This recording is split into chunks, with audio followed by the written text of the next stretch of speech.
이쪽 왼쪽에 저게 인정전 보이죠? 그리고 이쪽에 있는 게 명정전으로 창경궁이 있어요.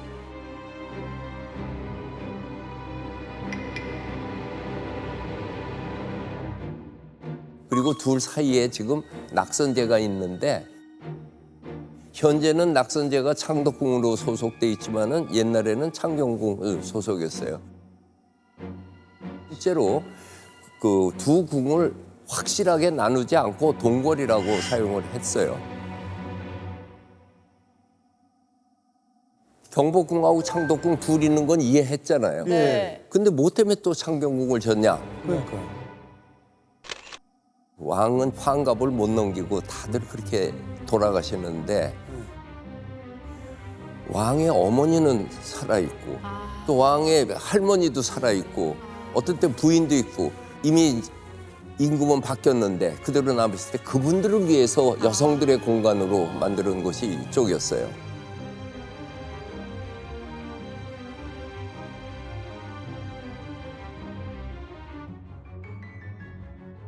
그리고 창경궁에서는 왕자가 많이 태어났어요.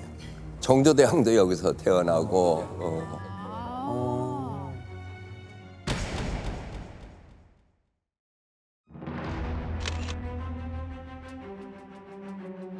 이 문정전이라고 하는 곳이 정말 슬픈 곳이에요.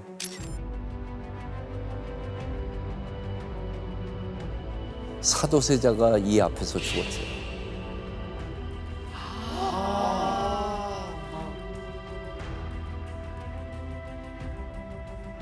사도세자가 뒤주에 갇혀서 죽는 사건에 대해서는 여러 가지 설이 있는데 세자는 장차 임금이 될 나라의 뿌리가 아니더냐. 네가 나라를 망치려고 작정을 하지 않고서야 어찌 이럴 수 있단 말이냐. 학문은 평생의 맛이라고 내가 몇 번을 말했느냐. 눈 끔뻑끔뻑 저 쳐다보는. 자식에게 큰 기대가 있었던 모양이에요. 근데 자식이 따르지를 못해요. 그러면 그때에 그거를 따뜻하게 해줘야 되는데 넌 이것도 못해. 그리고선 맨날 욱박을 치르고. 그리고 그 상궁이 키우는데 상궁하고 칼싸움하는 놀이를 했어요. 그랬는데 그 칼싸움을 가리켰다는 두 상궁을 영조가 처형을 했어요. 엄마를 떨어져서 상궁하고 살다 보면은 상궁에 어머니의 정이 다 들어가 있잖아요. 그렇죠. 이 사도세자는 그때부터 굉장히 아버지를 무서워하는 거가 아니라 정상적인 그거가 안 됐던 거죠. 맞아요.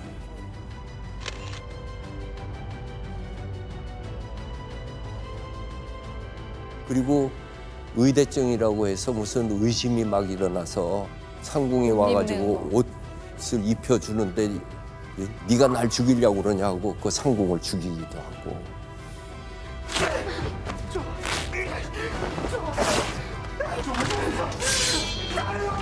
그렇게 수십 명을 죽여요, 사도세자가. 그때에 영조대왕한테 영빈이 씨가 얘기하죠. 국가의 존속을 위해서는 조치를 해야 됩니다.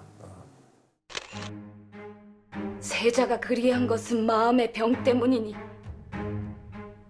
저분은 나시대 은혜를 베푸시고 세손만은 보존하게 하소서. 그래서 영조가 군대에서 쓰고 있는 군 뒤주각고라고 해서 뒤주에 놓고 그리고 영조가 직접 못으로 박아버려요.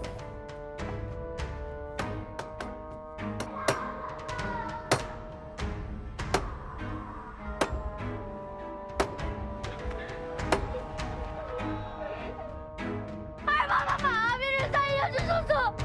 저는 이렇게 빕니다. 결국 사도세자는 거기서 8일 만에 목이 말라서 막 입천장이 달라붙고 해가지고서 세상을 떠납니다. 근데 교수님 입장에서는 영조와 사도세자 양쪽의 입장이 있지만 아, 참 둘 다 안타깝잖아요. 조금 더 사람 막 의견이 많이 다르거든요. 영조가 잘못했다? 사도세자가 뭐 영조가 잘못했지. 자기가 아들을 조현병에 걸리게까지 그렇게 욱박지르고 애비의 사랑은 하나도 주지 않고 그건 영조가 자기가 피눈물을 흘려야 되는 상황이죠. 아, 그렇죠. 이게 정말로 우리의 가슴을 슬프게 해요. 이 정조대왕이 아버지 사도세자의 능을 화성에다가 만들면서 능행을 10번을 하게 돼요. 그래서 거기 가서 일할 적에도 뒤에 오봉병풍 놓고 그 통을 놔요. 그래서 지금 국립고궁박물관에 있는 유세손 통을 보면은 어깨에 짊어졌던 이 가죽끈이 맨질맨질하게 되어 있습니다.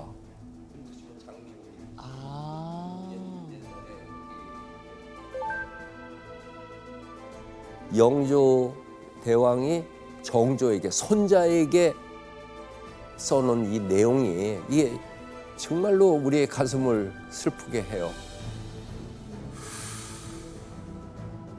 유세손서, 세손에게 고유하는 글.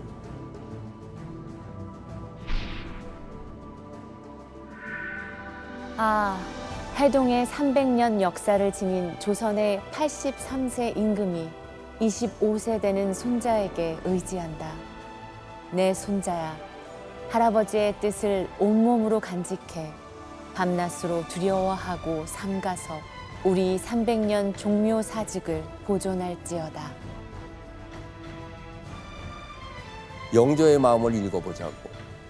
아들을 뒤주에 하다 가지고서 죽이고 나이는 83세가 되어서 나라는 물려줘야 되는데 물려줄 수 있는 거는 손자나만. 손자가 지금 25세가 됐잖아요. 그 손자에게 이 300년 종묘 사직을 너에게 부탁하고 간다. 그러면서 효선이라고 하는 은도장 새겨줬거든요.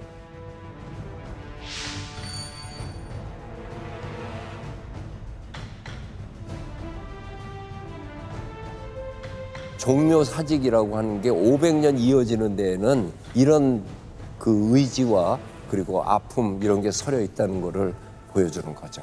근데 정조가 그 유세손서를 늘 가지고 다니면서 그 가죽끈이 정말 해질 정도로 들고 다녔다라는 거는 그 할아버지 뜻을 좀 받들어서 그렇지. 어떤 나라를 만들고 싶었는지 그 간절한 마음이 좀 느껴지는 것 같아요. 맞아요. 다행히도 정조는 훌륭했던 거지. 아마 27명 왕 중에 세종대왕 다음에는 정조죠. 창경궁에서 이제 비극의 역사 또 다시 한번 보죠.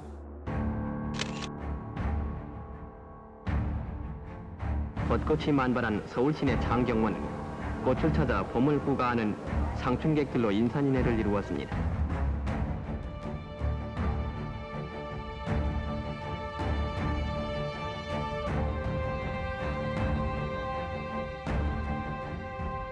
어떤 상황이에요?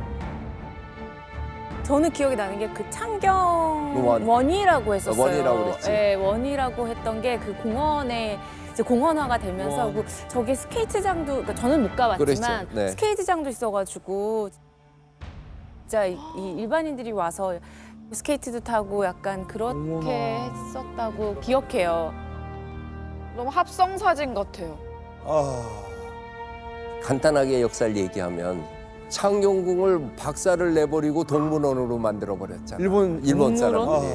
그럼 궁궐이 동물원이 된 거예요? 궁궐은 없어져 버리고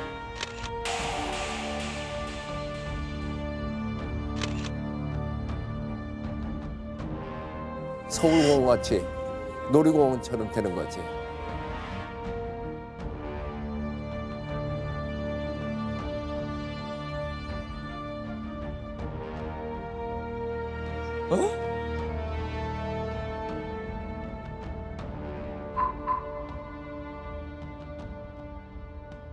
아니 진짜 말도 안 되는. 1907년에 순종을 창덕궁으로 데려왔잖아요. 그래놓고 순종을 위로한다고 여기다가 식물원, 동물원을 만들어요. 그때 순종이 이거는 내 혼자 즐기는 게 아니라 국민들에게 즐기게 하겠다 해놓고선 본격적으로 전각들을 헐고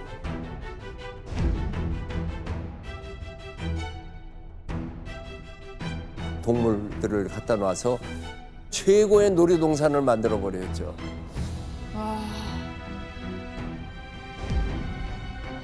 그리고 이 안에다가는 일본의 나무의 상징인 벚나무를 가득 심었죠. 엄청나게 심었죠. 하지만은 다시 창덕궁, 창경궁을 복원하면서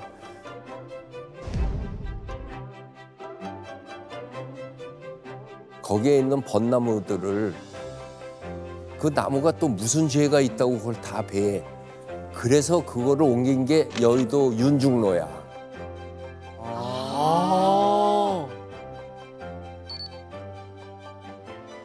윤중로의 벚나무들이 저렇게 고목이 있는 거가 창경원에서 다 그 뽑아가지고 여기다가 옮겨서 심어놓은 겁니다. 대박이다.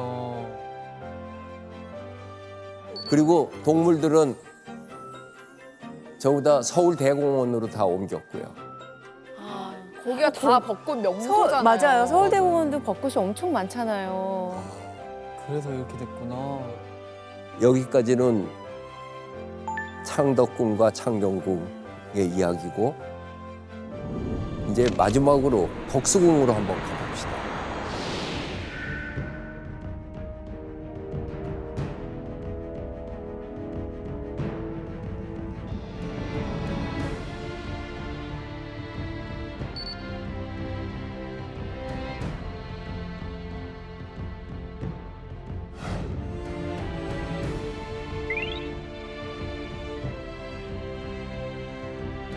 중화전이 중화전. 불이 나가지고서 새로 짓는데 그때는 돈이 없어서 1층으로만 졌어. 여긴 진짜 이거 완전 현대식인데요? 야, 멋지다 진짜. 덕수궁에 대해서 갖고 있는 이미지를 한번 얘기해 볼까? 전 덕수궁도 한 번도 안 가봐서 그 유명한 속설로 많이 알고 있어요. 덕수궁 돌담길을 커플과 함께 걸으면 와장창 깨져버린다는 네, 그런 속설을 많이 들었어요. 근데 그 속설은 맞지 않습니다. 진짜요? 거짓. 왜냐면 제가 결혼하기 전에 저희 남편 회사가 네. 근처였어요. 그래가지고 저희가 데이트하면서 그 돌담길을 자주 우와. 걸었단 말이에요. 근데 저희가 결혼을 하고 아이도 둘을 낳고 잘 살고 있잖아요. 그래서 그쵸. 그것은 속설이다. 그냥 이별의 아픔을 대충 이렇게 떠넘긴 거네요. 헤어질 것 같은 상황에 걸어가지고 걸어가지고. 핑계를. 아니 저도 근데 사실 덕수궁 하면 돌담길 그 얘기밖에 사실 저도 잘 몰라서 그거 말고는 사실 잘 모르겠습니다. 본래 덕수궁은 이 선조대왕이 임진왜란 때 의주에 피난 갔다가 1년 만에 돌아왔을 때 서울은 불바다가 돼서 머무를 곳이 없어서 월산대군이 살던 그 집에서 살았어요. 그래서 거기에 서거당이라고 그 집을 옛날에 임금이 여기서 살았다라는 그 이름이 붙어 있어요. 2층 집이. 저 단청 안 한 집 보이죠? 네. 저게 월산대군이 살고 있던 서거당이라고 하는 그 집이에요. 낙선제처럼 단청이 없어요.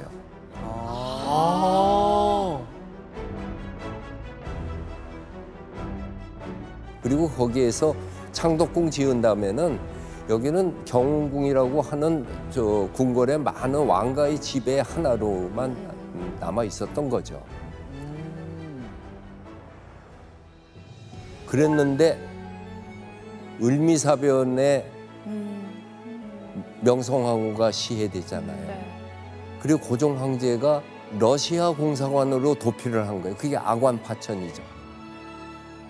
거기에 있는 다음에 고종 황제가 세상은 완전히 바뀌어버린 거예요. 그러면서 고종이 덕수궁으로 들어가고 대한제국을 설립을 하려고 마음을 먹어요. 궁궐이 덕수궁이 되었던 거죠. 근데 우리나라는 외교적인 그 위상이 청나라가 황제의 나라고 조선은 왕의 나라이기 때문에 외교권의 종결이 청나라가 갖고 있는 거나 마찬가지였어요. 우리가 뭘 하면은 청나라에다 보고를 항상 했어요. 우리도 황제의 나라로 독립을 해서 누구하고 외교할 적에 당당한 외교권으로 우리가 종결을 짓는다. 그거를 하기 위해서 청나라로부터 독립을 해야 되겠다. 그래가지고 만든 것이 원구단이라고 하는 것을 먼저 만듭니다. 중국에 천단이라고 있어서 그 천단에서 하늘의 제사를 지내면서 거기서 달력을 만들어요. 그 달력을 만드는 건 황제의 고유 권한이라고 규정이 돼 있어. 그러니까 우리도 황제의 나라가 되기 위해서는 달력을 만들 수 있는 단을 만들어야 돼요. 그게 원구단이에요.